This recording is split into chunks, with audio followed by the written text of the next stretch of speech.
Well, priority with this car, I think, is going to be keeping my father away from it, because he compares just about everything to an XJ6. Certainly the way they drive, best driving car in the world. He actually gave up smoking in 1972, I think, 73, because he bought one of these in brown, and he couldn't afford to smoke and run the XJ6. So it was a choice of one or the other. And he loved the XJ6 that much, he gave up smoking so he could afford to basically buy the petrol for it.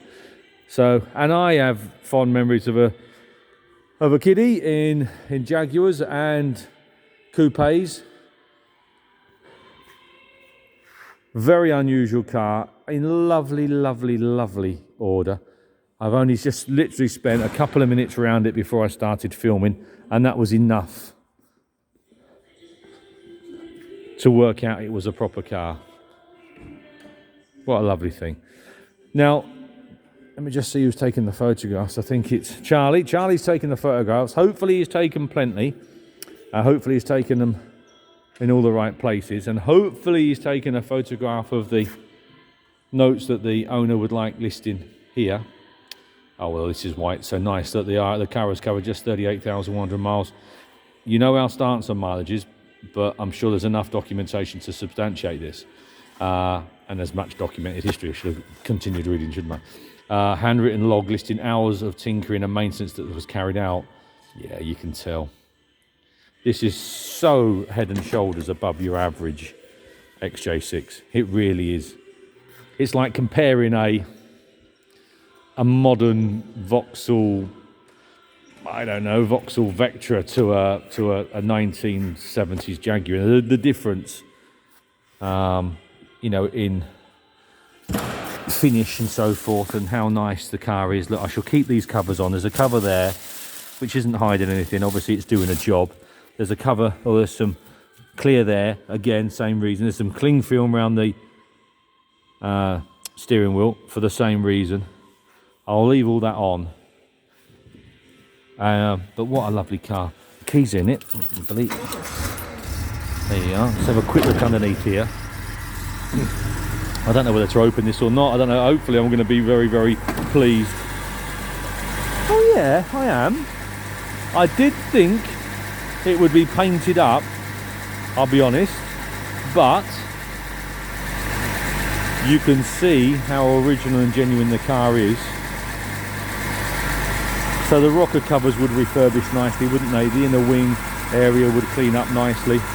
So I think I would have to spend a couple of weekends at least in there, or you know, or a month's worth of evenings just tinkering on and bringing that up, because the outside presentation of the car is so high and so nice that I think you're going to have to follow it through into there.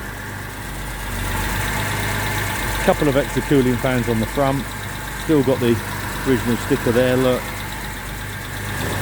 Obviously I can see where the owners are coming from, because obviously they wanted to keep this engine bay as original as possible, but a lot of this would all tea-cut up and clean up, and just dust in a couple of bits there, get those rocker covers done nicely. But anyway, that's a very, very straightforward. There's always a bit of an art to these.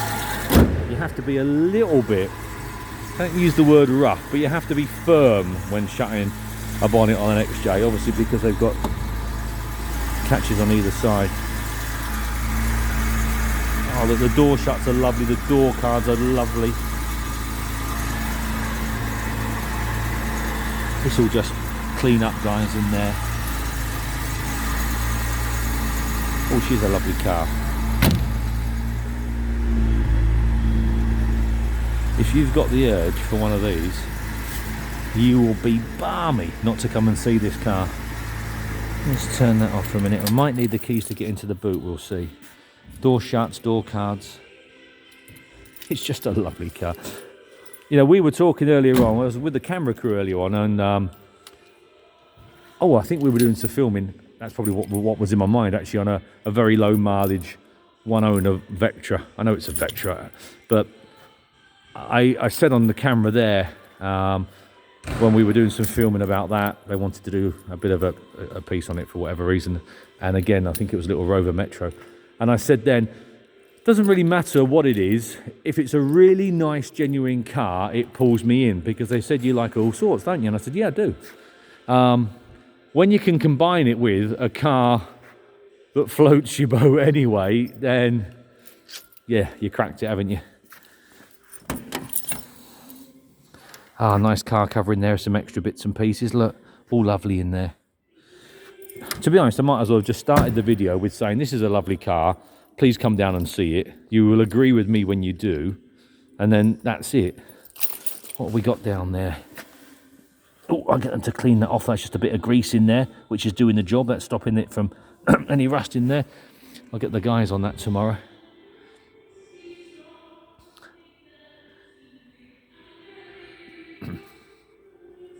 It's extremely nice for a 1978 classic car.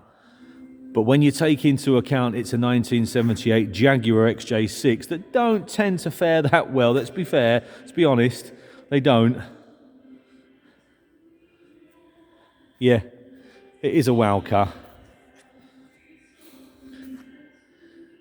And so far, everyone who's just been around over the last few days, just either collecting or dropping in to see a car that was perhaps on one of the timed auctions or something, everyone said, buy a Jag. Oh, and it is. She's a beauty, guys. Come down and have a look. Please come down and have a look. Go through the paperwork. I haven't got it at hand. But the car itself, she's just a lovely, lovely car.